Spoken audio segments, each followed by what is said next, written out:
Where are all the dogs and cats taking their people in such a hurry? They all want to be on Pet Scoop. Hello, I'm your host Rod Clary. Thanks for joining us for this long-awaited Pet Scoop 3. In this episode, we will be exploring dog-related activities, fun things you can do with your dog or dogs. This is a rock. This is a dog. Rock, dog, rock dog. If you have a rock or a rock dog, they don't need much attention or exercise, but real dogs do need exercise for their health and well-being, both physically and mentally. There are many ways to provide this needed stimulation, and we are going to show you some of them. Let's talk to some dog owners and see what they do for exercise and amusement for their dogs. We do pet therapy, and Chucky's a certified pet therapy dog, and we go to Dayton Children's and Hospice at Dayton. We're going to Hospice tomorrow, and we go to some of the nursing homes. We play. Storm loves to retrieve the ball. They look very forward to it. Well, it's stress relief for me. One thing you can do that's fun with your dog is get him to do tricks.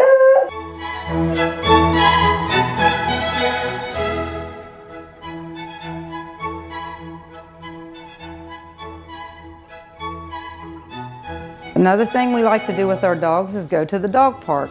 A lot of fun, good for the dogs, good socialization.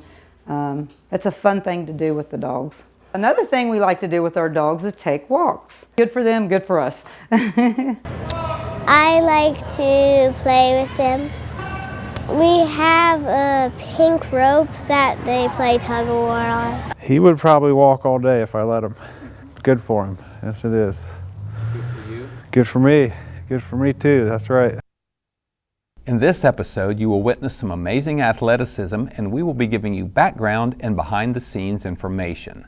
We will be speaking with experts in their fields, event judges, practitioners, club officials, and more. And rest assured, we will be hearing from many of our four-legged friends. You'll find it both entertaining and informative, so sit, stay, and enjoy.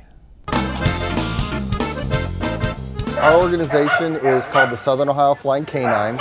We're a disc dog club. We promote disc dog sports, and we host events in the Columbus and Dayton, Cincinnati, southwestern Ohio region. We host 3 to 4 events every year, and we also host clinics and learning clinics and play dates, and we do demonstrations. We emphasize, safety in the sport and having fun and just creating a bond with your dog, and that's what's most important to us.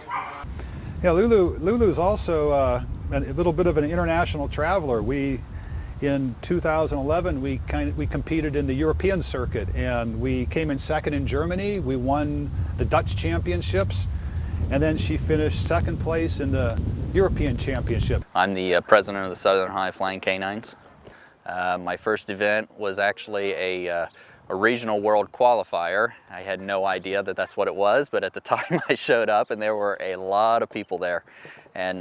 But I went with my border collie, who's now 10 years old, and competed in toss and fetch. And we didn't walk away with the qualifying spot, but we did pretty good for our first time.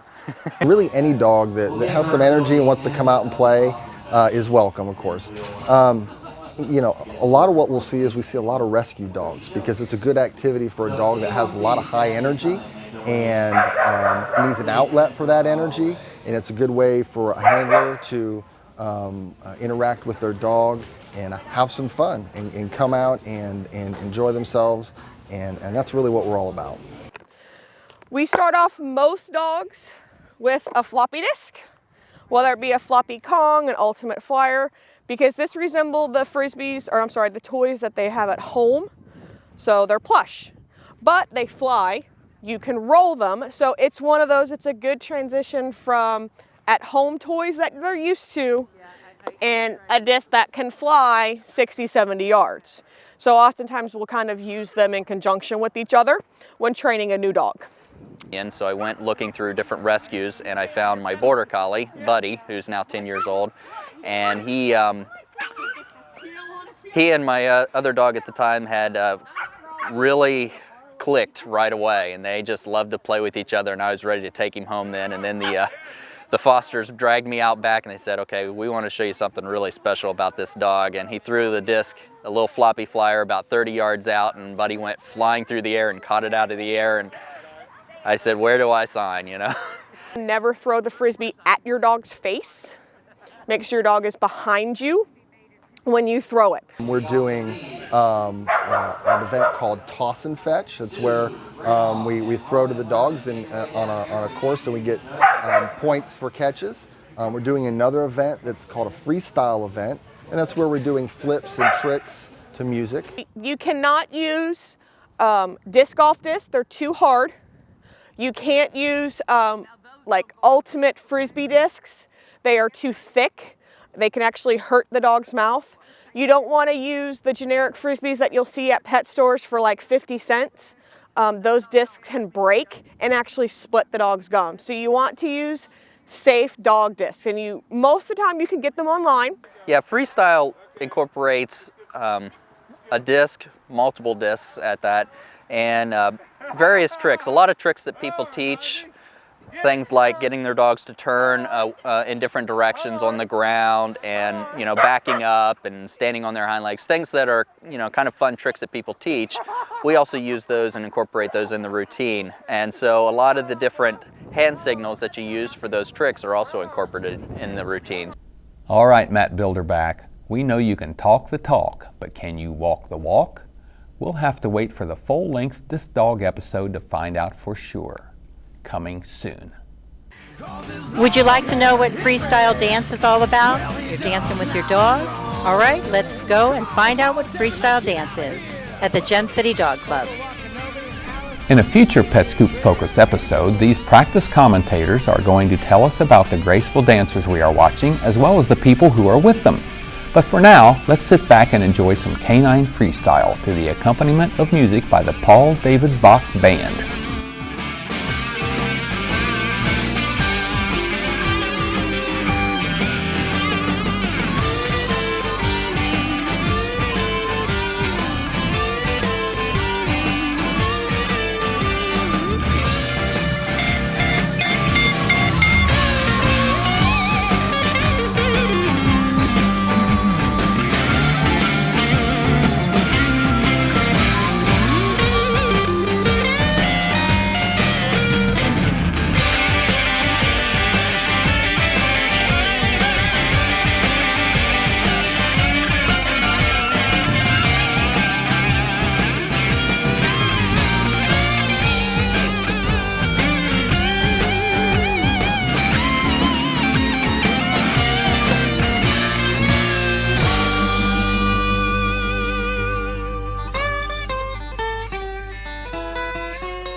Today we're having our obedience and rally trials, and this is Queen City Dog Training Club. Rally is a relatively new sport. It's only been around about 15 years, and it's based on what used to be called doodling in obedience, which is what people would do to warm their dogs up before they went in the ring.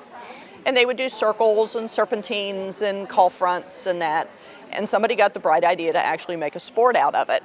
And then it was also fashioned on the old road rallies that we used to have back in the 60s, where you got a map, and in order to get to the end, you had to follow all the directions. And rally is the same way. You come in, the judge will say good morning to you, he says forward, and then you have to follow the signs to get from one station to another. At the very end, there's what's called a sit-stay, where you have to sit your dog, leave it, walk 15 feet away, pick up your leash, walk back, and put the leash on. Shows that the dog will wait if you tell him to.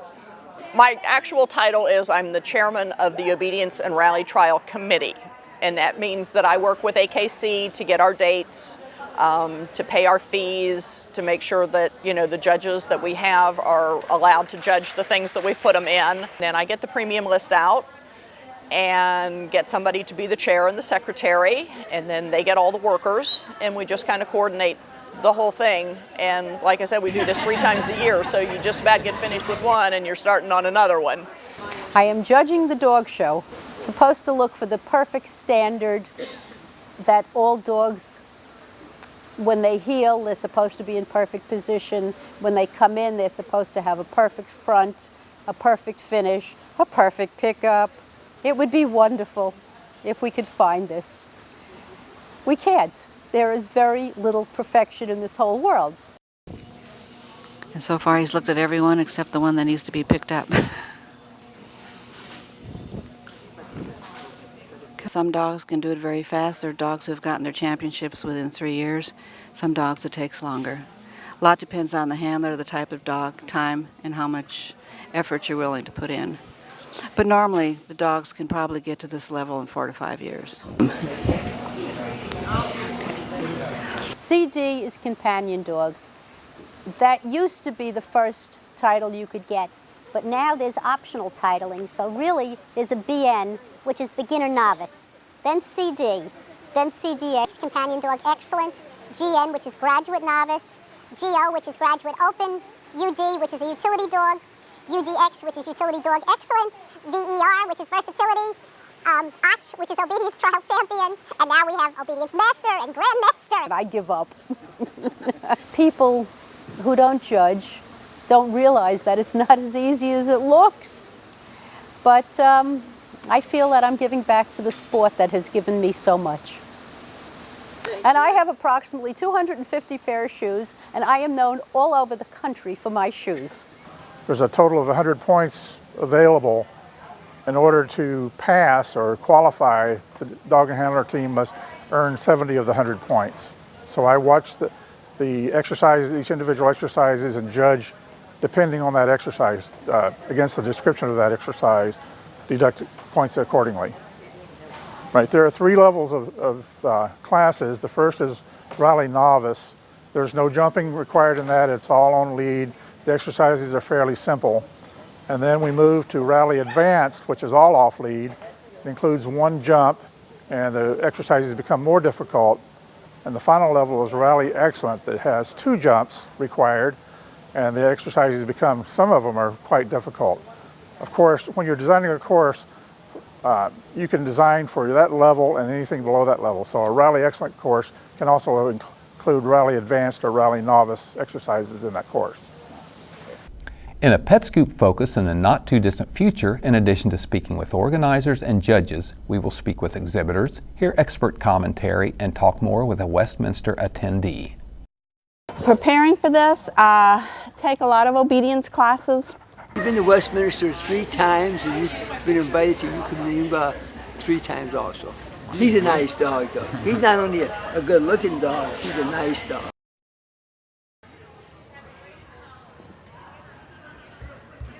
What is agility?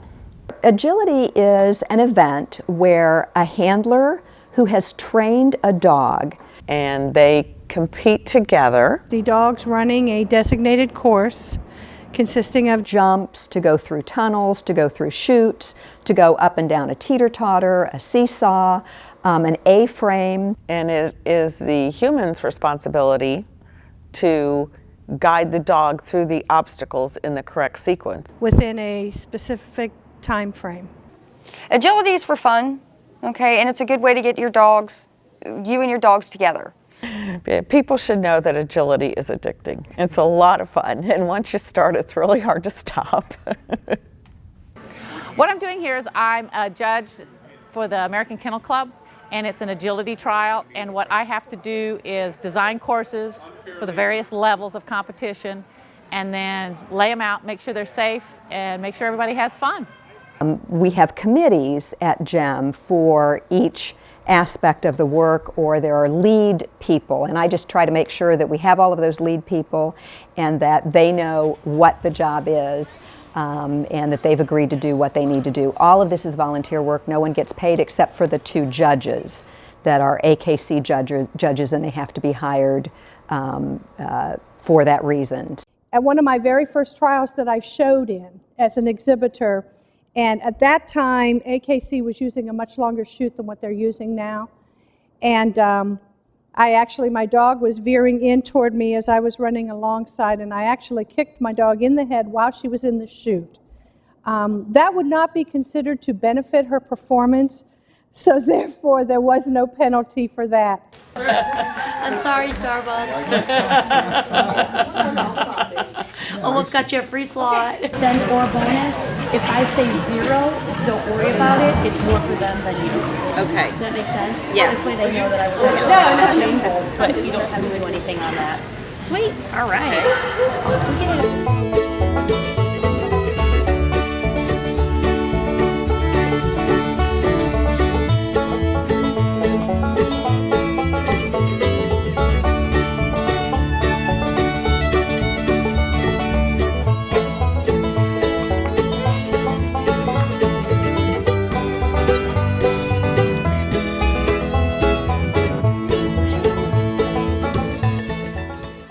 Among those in the crowd was future weather girl Natalie Fife.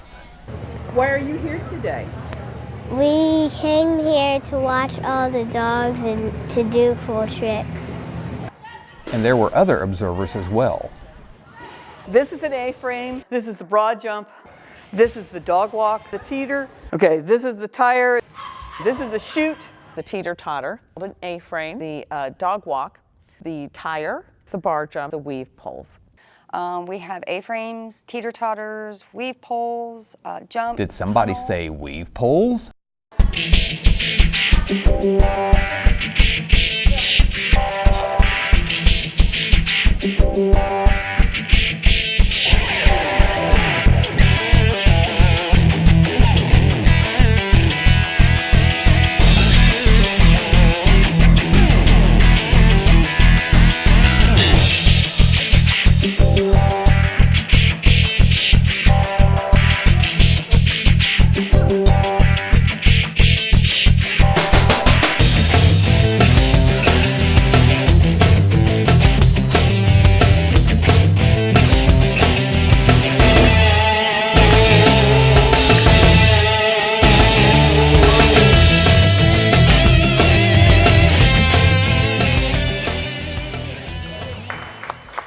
Coming around a jump, they're gonna, have an off course there. An off course is taking a obstacle that is not part of the sequence.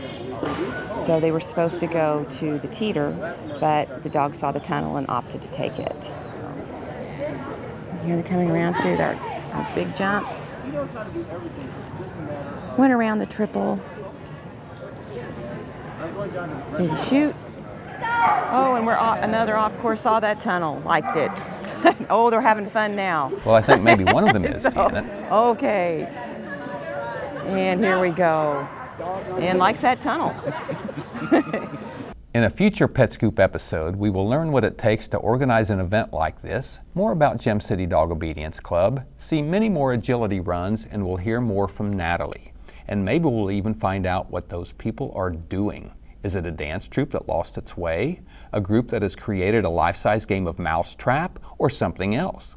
We don't know, so watch for it.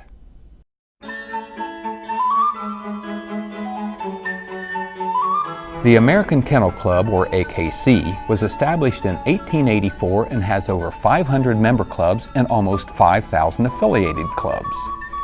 Okay, so this is going to be the draw for the tracking test, upcoming tracking test. It's being held by Queen City Dog Training Club. This is an AKC event, and the process on figuring out who's going to be in the tracking test is going to be a draw.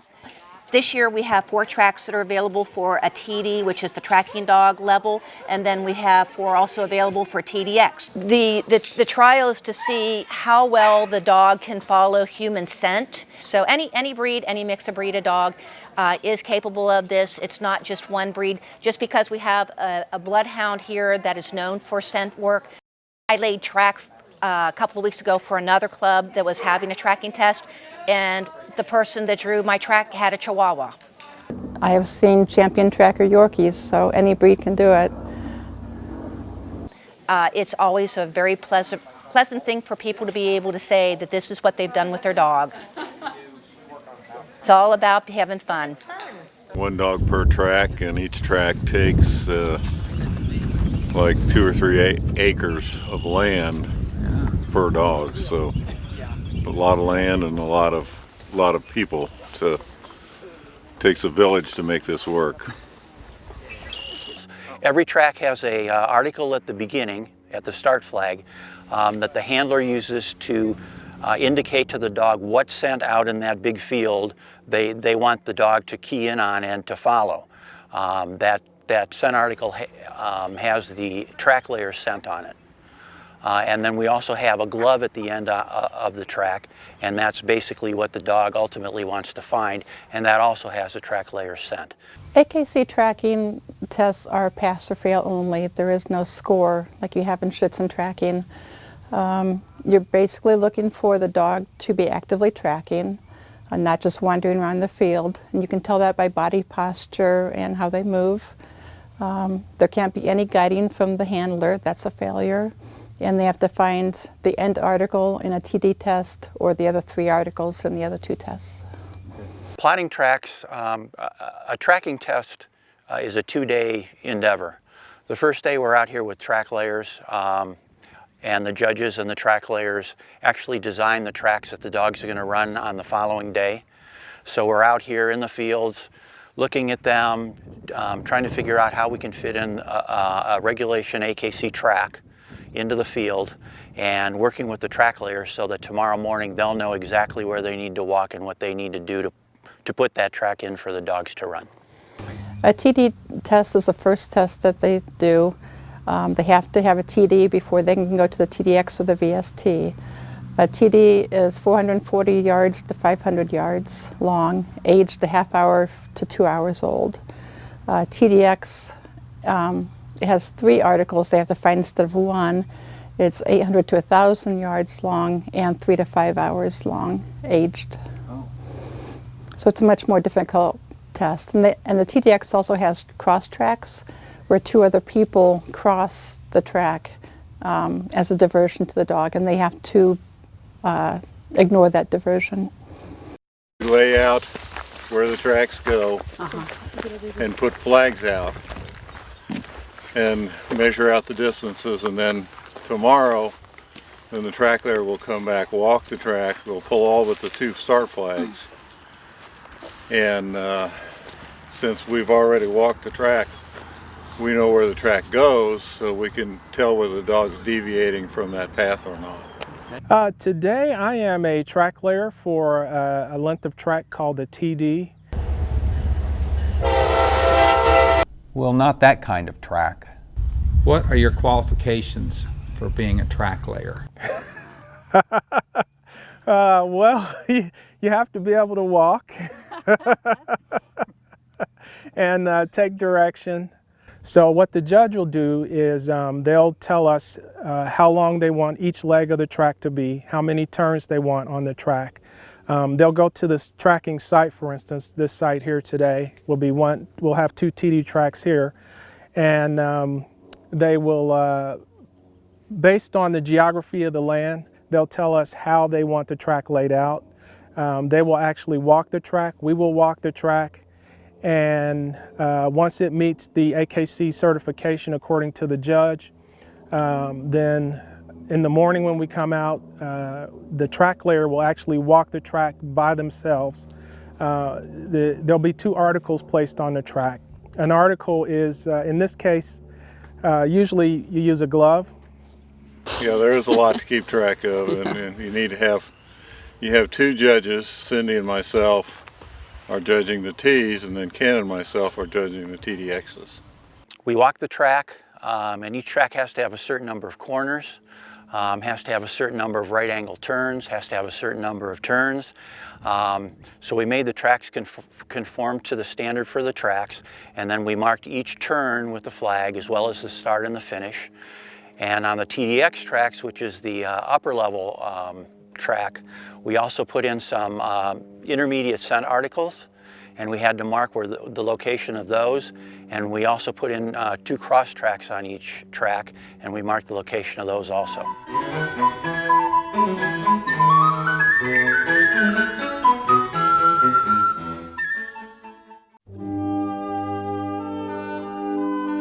The activities we've been watching require focus, athleticism, and training. If you would like to take it easy and watch something that is a little more laid back, then turn away now. because we are ready for Flyball. What is it that would make these normally mild-mannered people act like this?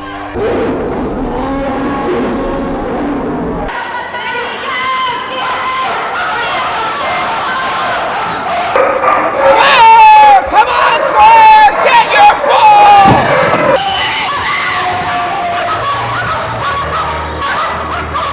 It's Flyball! Flyball has been around for about 30 plus years and just recently coming into the state of Ohio about 10 years ago. Flyball is a 4-on-4 dog relay race where each dog travels down a course straight line over 4 jumps to a box. Inside the box there's a tennis ball loaded on a spring-loaded mechanism. When the dog jumps on the box, the spring-loaded mechanism fires the ball out. The dog will catch the ball, return down the 4 jumps back across the finish line, and the next dog goes, and so on until all 4 dogs finish the race. A flyball is a form of dog relay racing. It's 2 4-dog teams racing against each other down the flyball lane, which is in back of me, and there's a set of 4 jumps, and the jumps are set at 10 foot apart, and from the last jump to the box is 15 foot, and from the first jump to the start line is 6 foot. So the dogs are traveling a total of 51 foot or 102 foot totally. I am an apprentice judge for U-Fly. You're watching for false starts, drop balls, early passes. When you start a team and the first dog runs down and gets there before the tree comes down, then a red light comes on, that's considered a false start. They're competing against each other for tournament points and then tournament placements, which they have charts over on the walls that they'll see their times. Plus they're also going towards titles on the dogs. Each run, if it's under 19.99 seconds, it's 30 points for each dog that ran. Well, once a flyball dog, always a flyball dog. They'll always get out here and they'll always play.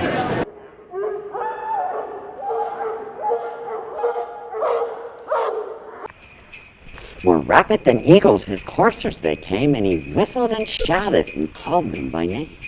No, not those kind of coursers. These kind of coursers.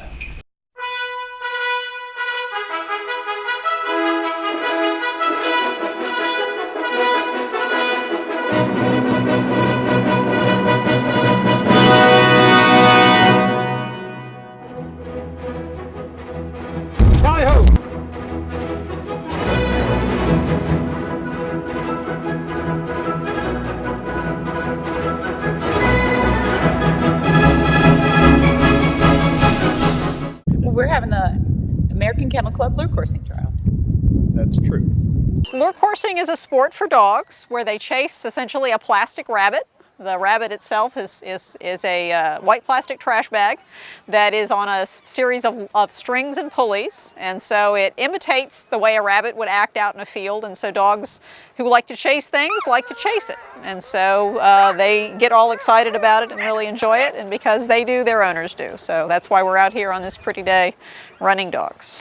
Actually today I have a couple of roles. First of all, I'm a judge for whippets. Second of all, as a club member, I help out by running the lure, hunt mastering, helping them run paperwork, basically whatever needs to be done. They just have to be really keeping an eye on the lure and, you know, following it within their breed. Some breeds are looser in their follow, like the Borzoi that's out there now. He's running a little wide off to the side, but he's behind the lure, and that's the way they hunt. And so that's a following dog. My position is president of the Okigo Lure Coursing Club. Okigo stands for Ohio, Kentucky, Indiana Gazehound Organization. And then they're also doing what they call a junior coursing test for the American Kennel Club. Dogs can run 2 times successfully by themselves. They get a title of a JC title, junior courser. And the second thing we're doing is a qualifying courser test where the dogs run with another dog, and they're being tested to make sure that they can run successfully with another dog. Today I'm here running my Pharaoh Hound in the lure coursing. These are qualifying trials. So he has not run, he's not qualified to run in a trial until he qualifies, so that's what I'm here for today. We're here today to help out a friend get her dog qualified to run in AKC lure coursing trials. These are all sight hounds. Sight hounds Some of them are the Borzois, which are the Russian wolfhounds. You've got Rhodesian Ridgebacks from Africa, Basenjis, which are the African barkless from Africa. You've got Ibizans. There are Greyhounds, Italian Greyhounds. You do it for the love of the sport, and what's really neat is watching the dogs do what they were bred to do, and most of them just absolutely loving it. We just are here for the dogs. In an upcoming Pet Scoop episode, we'll find out if Jillian's dog Aspen passed his qualifying run. He passed. Yeah. Thanks a lot, Mandy. Anyway, yes, we will be seeing Jillian and Aspen in a future Pet Scoop Focus episode when we will be discussing lure coursing in greater detail. We will learn more from club members, judges, hunt masters, lure operators, and more. Well, when you gotta go, and we gotta go. Up next, dock jumping. If a wet dog shakes itself around these people, it doesn't seem to bother them like it does most people. They just let it roll off of them like water off a dog or a duck's back. The reason they don't mind is because they are dock jumpers. Let's go see what we can find out about dock jumping, also known as dock diving. This is an activity that has been around as long as there have been dogs jumping off docks.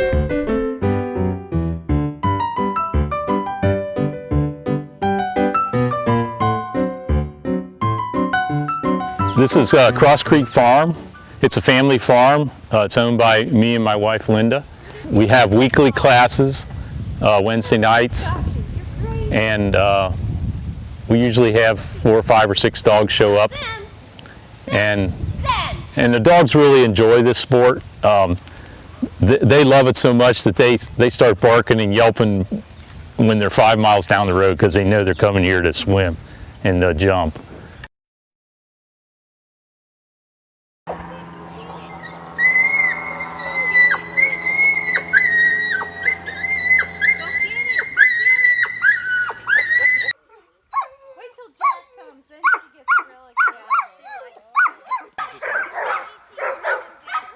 He doesn't like the latest turn either.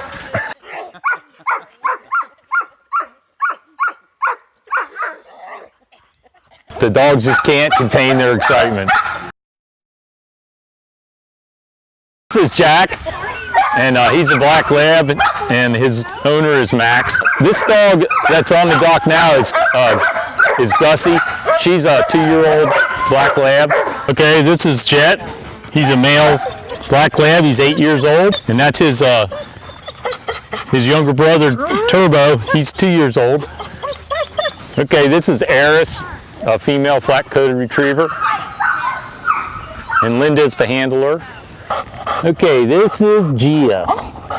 This is Zen, the flat-coated retriever, and Monica is the handler. This is Journey. Journey, the white German Shepherd.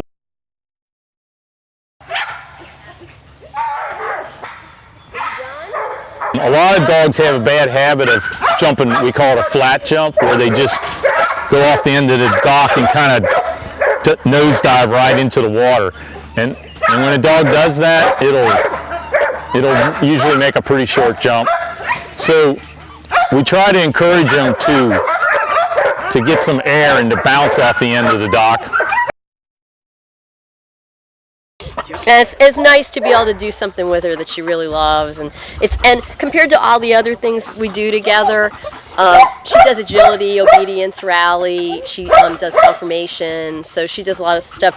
This is the thing that is the least disciplined, and she can just be a dog, and there's not as many rules to it, and she doesn't have to behave, and she doesn't have to be quiet, and so that's kind of fun. If your dog loves to swim, loves the water, and they have some toy drive, we can usually train them to go off the end of the dock. Well, actually, half of the sport is training the dog, but the other half is training the handler, and the handler needs to practice their throw, because a perfect throw will usually get you a good jump from your dog. Now see that, and really the absolutely perfect throw is when the dog catches it in midair at the fullest extent of his jump, and that's really a level of perfection that you try to strive for, and there aren't very many people that can do that, but it takes a lot of practice. There you go, 2 in a row. Wow, look at that. Fantastic. Come on, go, go, go. I'll never get 2 catches in a row ever again. You need to work on that throw a little bit. Oh, there you go. Oh man, she has got to work on that throw. You're ruining the dog. One of the things that's kind of neat about this sport is that even though it is a competitive sport, it really doesn't matter what breed of dog you have. We have seen almost any breed of dog that you can imagine. I haven't seen a Great Dane yet, but I've seen almost every other breed of dog participate in this sport. And it doesn't matter how far they jump. We want to see the dogs have fun. And the other neat thing about it is they have different classes in the competition. They have different levels of jumping distance, and so your dog will always be jumping with dogs that are equal in talent. And so even a dog that can only jump 7 or 8 feet is going to have a chance of doing well in competition, as well as some of the really big jumping dogs. We have some dogs here that can jump over 25 feet, and we have all dogs all in between. They're just out there, having fun. Dogs naturally can swim, but some dogs have problems with their stroke a little bit. Let me ask you this, what stroke is it? Well, it would be the doggy paddle.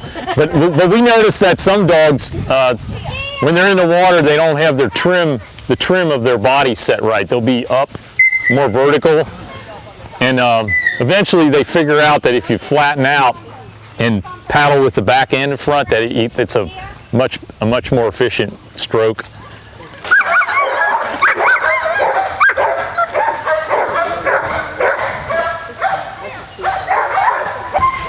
Oh, that's not allowed. Those purple and green things you see hanging there on the side of the dock, those are our distance markers. We use a color code instead of actual numbers and letters. We have never seen a dog yet that can't swim. We even had a Chihuahua out here once, and he could swim. We couldn't get him to go off the dock, but he would go out and swim. After an exciting evening of jumping, the dogs feel their people have had enough excitement and prepare to take them home. Turbo told me the handlers rest pretty well after a busy session like this one.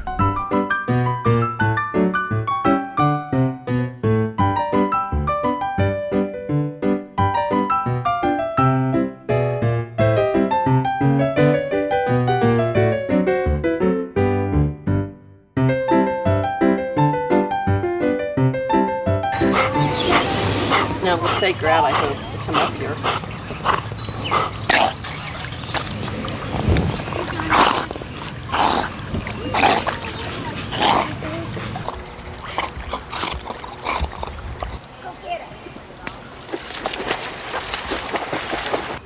Come on, go, go, go!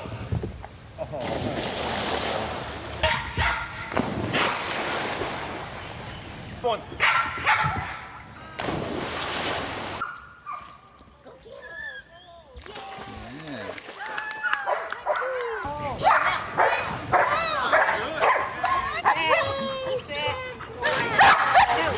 Oh yeah, that is a very nice jump. If you are thinking of taking up one of these dog sports, you're going to need a dog. So check out the shelters and rescue organizations in your area and bring a new member into your household. One of the places you can find a fine canine specimen looking for a home like yours is Sixa on Wilmington Pike in Kettering. Some of these furry critters you are seeing have already found homes, but there are many others in need of a family to love them, like these folks have done. There are plenty of cats looking for homes too, so let's be sure to remember our feline friends. Thanks for watching this episode of Pet Scoop. Future episodes will be Pet Scoop Focus, where we provide more detail and information on the exciting events covered in this show. Be sure to spend some quality time with your four-legged furry friends and have fun.